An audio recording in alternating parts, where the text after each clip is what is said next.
বঙ্গবন্ধু যদি ৭১-এ মারা যেত তাহলে আমি বলতে পারি যে ৭১-এ পাক হানাদারদের হাতে যদি মারা যেতেন, উনি পৃথিবীর ভেতরে সহস্র বছরের শ্রেষ্ঠ বাঙালি তো বটেই, পৃথিবীর ভেতরে সহস্র বছরের মধ্যে সবচেয়ে জনপ্রিয় নেতা থাকতেন।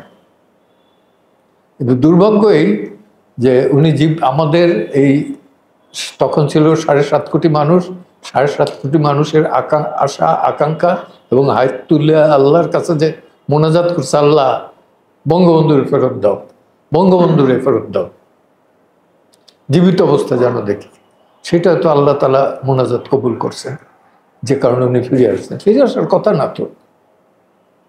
এই যে বলে যে উনি ওই বলে ফেলছেন 3 মিলিয়ন।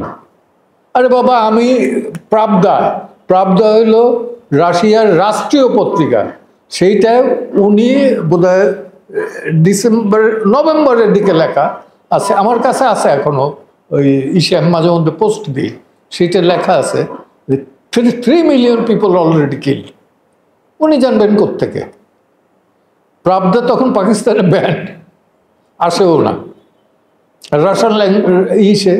তারপর বহু পাকিস্তানি পত্রিকা আছে, কার যেন জেনারেলেরই দেওয়া, যে আমরা বেশি না 20 লাখ বোধ হয়, 15 থেকে 20 লাখ লোক মারছে।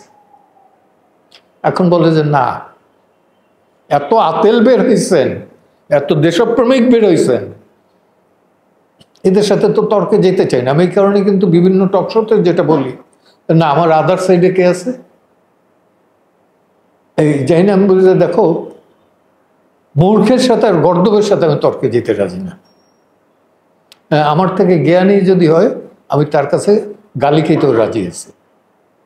আমি আমার শিক্ষকের কাছে গালি খেয়েছি, তা আমার তো কিছু আসে যায় না, কিচ্ছু আসে যায় না, বরঞ্চ আমি মনে করি আশীর্বাদ।